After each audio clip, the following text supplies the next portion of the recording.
अस्सलाम वालेकुम। उम्मीद करता हूँ आप सब खैरियत से होंगे। इस वीडियो में मैंने पाकिस्तान स्टॉक एक्सचेंज में जितने भी लिस्टेड बैंक्स हैं उनकी क्वार्टर वन की अर्निंग्स को मैंने स्टडी किया है और पिछले साल जो उनकी इसी क्वार्टर की यानी पहले क्वार्टर 2024 साल की जो अर्निंग्स थी उनके साथ मैंने कंपेयर किया है। और ये शीट आपके सामने है जिसमें मैंने सारे रिजल्ट्स लिखे हैं और इसकी बेस पे मुझे काफ़ी कुछ सीखने को भी मिला और जो कुछ मैंने सीखा वो मैं आपके साथ भी शेयर करने जा रहा हूँ। अब मैं आपको जल्दी से बताता हूँ कि हम इस वीडियो में क्या देखने वाले हैं। क्वार्टर वन 2025 की हम क्वार्टर वन 2024 से कंपैरिजन करेंगे सारे बैंक्स का, उनकी अर्निंग पर शेयर की दोनों सालों का हम कंपैरिजन कर लेंगे। उसके साथ हम सबसे ज़्यादा डिविडेंड देने वाले स्टॉक्स को आइडेंटिफाई करेंगे जो बैंकिंग सेक्टर के हैं और साथ साथ जो नॉन प्रॉफिटेबल बैंक है एक उसको भी हम देखेंगे कौन सा है और कौन से हैं जो कि डिविडेंड नहीं दे रहे, वो भी हम इस वीडियो में देखने वाले हैं। और उसके बाद एंड पे मैं आपको बता दूंगा कि ये सारा डाटा मैंने कैसे इकट्ठा किया और ये एनालिसिस मैंने कैसे किया। तो अब इस शीट पे आ जाते हैं। इसका लिंक मैं डिस्क्रिप्शन में दे दूंगा और इसमें दरअसल मैंने डाटा तो इकट्ठा किया लेकिन उसके साथ साथ मैंने इधर कुछ नोट्स भी लिखे हैं, मुख्तलिफ नोट्स हैं और जो कि मेरी लर्निंग्स हैं जो कि मैं आपके साथ शेयर करने वाला हूँ। तो पहले स्टार्ट करते हैं जी यूबीएल से। यूबीएल ने बहुत अच्छा डिविडेंड दिया, एक तरह से बम्पर डिविडेंड दिया पहले क्वार्टर का और 11 रुपये पर शेयर का इन्होंने डिविडेंड दिया। लेकिन मेरे लिए हैरानगी की बात ये थी क्योंकि मैंने अभी लेटली ही इन्वेस्ट करना शुरू किया तो क्वार्टर वन 2024 में भी उनका डिविडेंड यही था 11 रुपये का। और देखा जाए तो इनकी अर्निंग पर शेयर जो है वो थी 29.34 2025 में और क्वार्टर वन 2024 में इनकी अर्निंग पर शेयर थी 13.05। अब इनकी अर्निंग पर शेयर 124% से ज़्यादा बढ़ी है।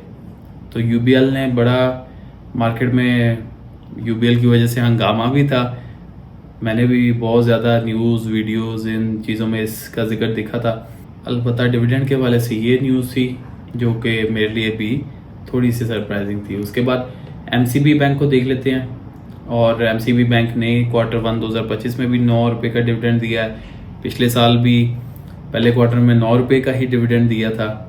जो इनकी अर्निंग पर शेयर है वो डिक्रीज़ हुई है 17.8%। ये आप देख सकते हैं पिछले साल 15.04 था, इस दफ़ा 12.36% है। अब एमसीबी को मैं यूज़ कर रहा हूँ, मेरा जो रोशन डिजिटल अकाउंट है जो कि मैं इधर सऊदी अरब रह के यूज़ कर रहा हूँ वो मेरे एमसीबी के साथ ही है। इनकी सर्विस बहुत बहुत आउट क्लास है और बड़ी फास्ट भी है। अलबत्ता चीज़ देखने वाली ये है, मैंने ये जो येलो हाईलाइट की हैं ये सारे वो बैंक्स हैं जिनमें मैं इन्वेस्ट कर रहा हूँ। इनमें मिज़ान बैंक है, लाइट बैंक है, फैसल बैंक है। मेरी कोशिश ये है कि मैं उनमें इन्वेस्ट करूँ जो शरिया कंप्लाइंट है और वो फैसल बैंक है, मिज़ान बैंक है। आगे चलते हुए मिज़ान बैंक है, मिज़ान बैंक पहला बैंक है। आगे चलते हुए मिज़ान बैंक है। मिज़ान बैंक ने पिछले साल 100 बिलियन रुपीज़ से ज़्यादा का प्रॉफिट आफ्टर टैक्स किया था और इन्होंने क्वार्टर वन 2025 का डिविडेंड दिया 7 और क्वार्टर वन 2024 में भी इनका ये 7 ही था। अर्निंग पर शेयर तकरीबन 12% कम हुई है।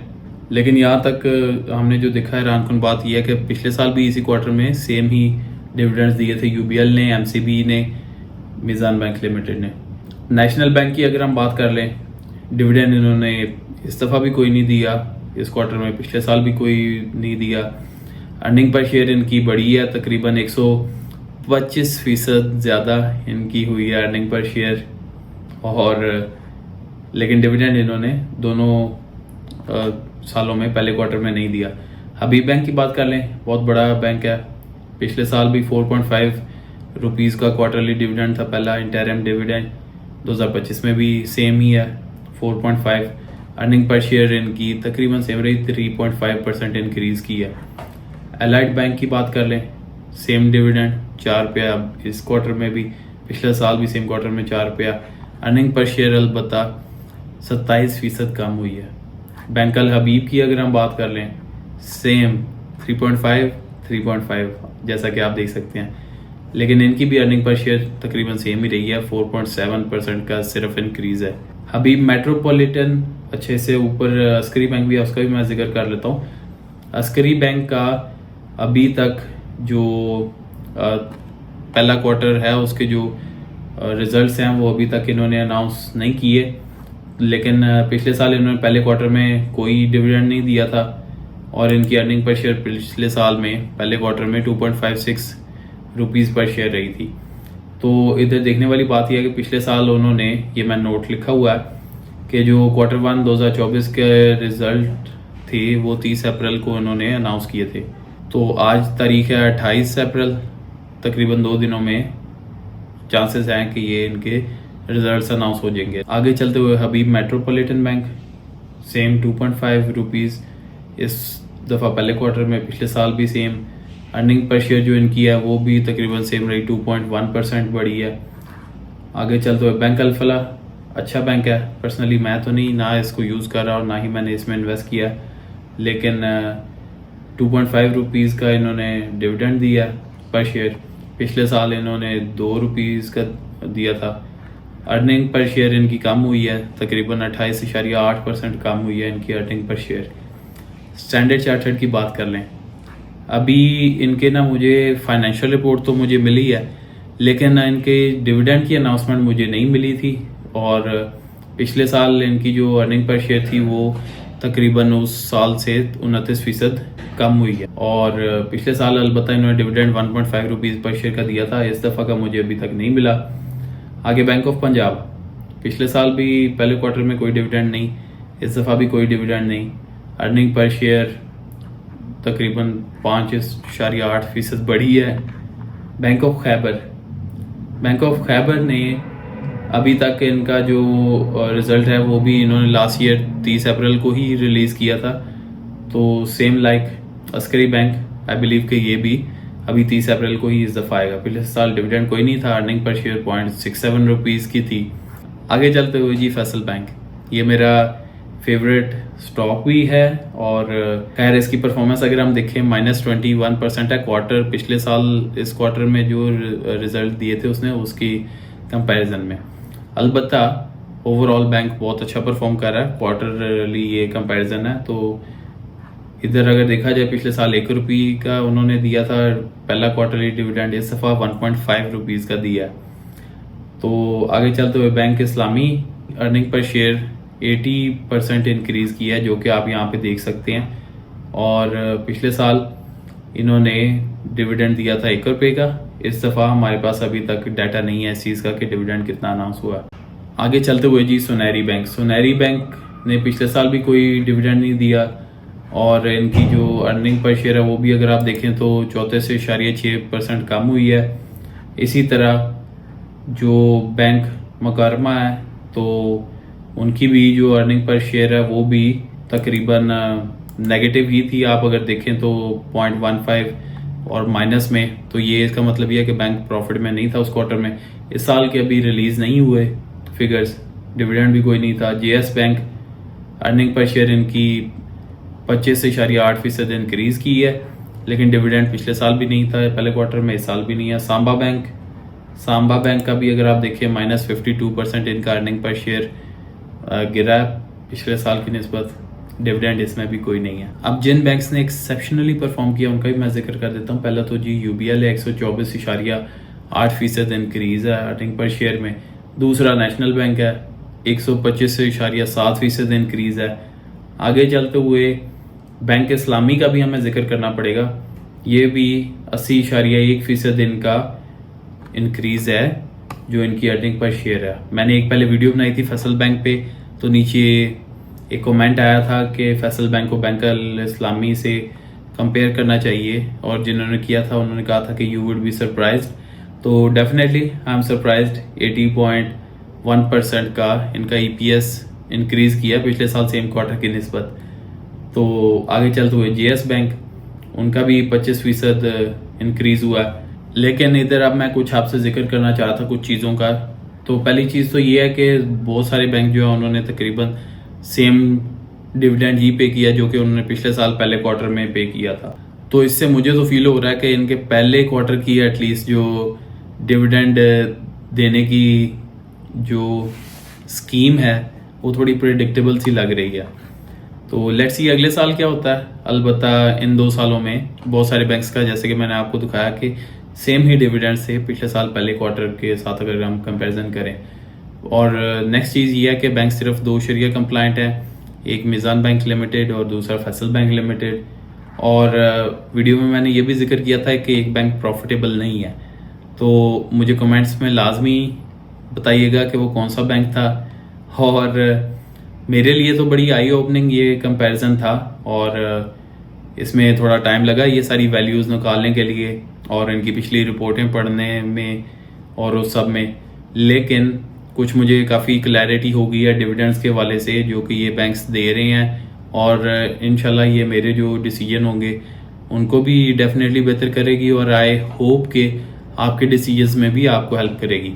अब मैं आपको बता देता हूँ कि ये मैंने जो एनालिसिस था ये मैंने किस तरह कम टाइम में मैंने किया, कैसे मैंने ये सारी रिपोर्ट्स पढ़ी हैं, वो मैं आपके साथ शेयर कर देता हूँ। अब ये देखिए जी, मैं PSX की वेबसाइट पे हूँ। इधर ये अनाउंसमेंट्स की एक ये पेज है। इधर अनाउंसमेंट टाइप्स में आके अगर मैं PSX नोटिस की बजाय कंपनीज अनाउंसमेंट कर लूँ, और मुझे इस वीडियो के लिए पता था कि जितने भी ये कंपनीज हैं इनका पहले क्वार्टर का रिजल्ट आता है अप्रैल में, तो मैंने अप्रैल इधर से सिलेक्ट कर लिया। उसके बाद ईयर मैंने लेट्स से 25 से मैंने शुरू करना था, तो मैंने 2025 इधर कर लिया। इधर मैंने बस कंपनी लिखनी थी UBL अब इधर आ गया और मैंने इसको सर्च किया।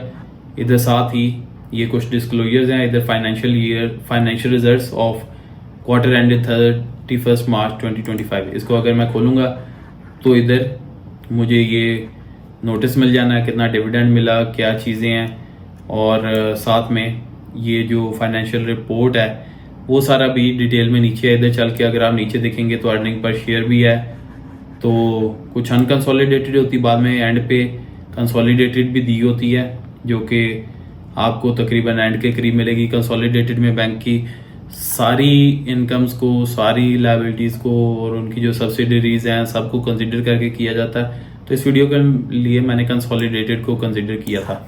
अब मुझे इसका 2024 की जब वैल्यू लेनी थी वो तो मुझे इधर से ही मिल गई थी, लेकिन खैर फिर भी अपनी तसल्ली के लिए मुझे पढ़ना था।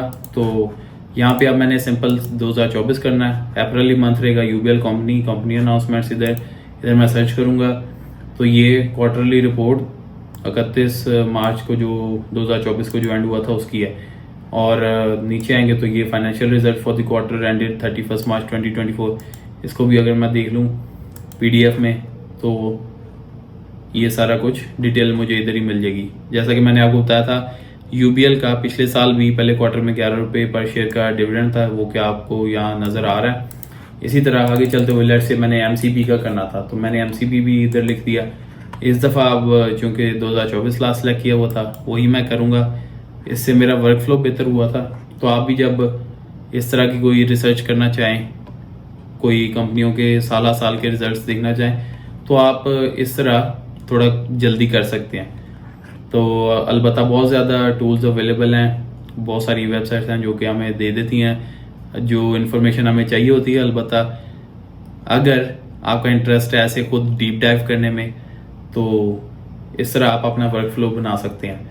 तो MCP के ये आप देख सकते हैं कि ये रिजल्ट्स पहले ही आपको यहाँ पे नज़र आ रहे हैं। मैं जब इसको ओपन कर लूँगा तो इसके बाद ये इसमें आके इन्होंने पहले दूसरे पेज पे इन्होंने क्या ये लिखा हुआ है, जैसा कि आप देख सकते हैं interim cash dividend of 9 rupees पर शेयर। तो आपको आपकी डिज़ायर्ड इन्फॉर्मेशन जो है वो आपको इस तरह मिल जाएगी। आगे अब मुझे इसका 2025 का देखना था तो जैसे मैंने यहाँ से 2025 किया, सर्च किया, यहाँ पे आ गई जो भी फाइनेंशियल रिपोर्ट्स हैं और जो अनाउंसमेंट्स हैं। तो इस तरह मैंने इस वीडियो के लिए रिसर्च की थी। अच्छा जी, अब वीडियो एंड करते हुए मैं लाजमी ये चाहूँगा कि आप मुझे नीचे कमेंट्स में बताएं कि आप PSX में लिस्टेड बैंक्स में कौन से हैं जिनमें आप इन्वेस्ट कर रहे हैं और आपका फेवरेट बैंक कौन सा है। तो मेरे लिए अभी जो स्टॉक मेरा फेवरेट बैंकिंग में है वो फैसल बैंक है, उसके बाद मिज़ान बैंक है और बैंक इस्लामी पे डेफिनेटली मैं नज़र रखूँगा। MCB एक बहुत अच्छा बैंक है, डेफिनेटली उसको मैं यूज़ कर रहा हूँ, उनका रोशन डिजिटल अकाउंट की सर्विसेज। अलबत्ता आप मुझे नीचे कमेंट्स में लाजमी बताइए कि आप कौन से बैंक्स इनमें से होल्ड कर रहे हैं। तो वीडियो यहाँ तक देखी तो बहुत शुक्रिया आपका। Stay blessed. अभी स्क्रीन पे 2 वीडियोस आ रही होंगी जो कि आपके इंटरेस्ट की हो सकती हैं, तो उनमें से हम किसी एक में मिलेंगे। Thank you so much. Have a great day.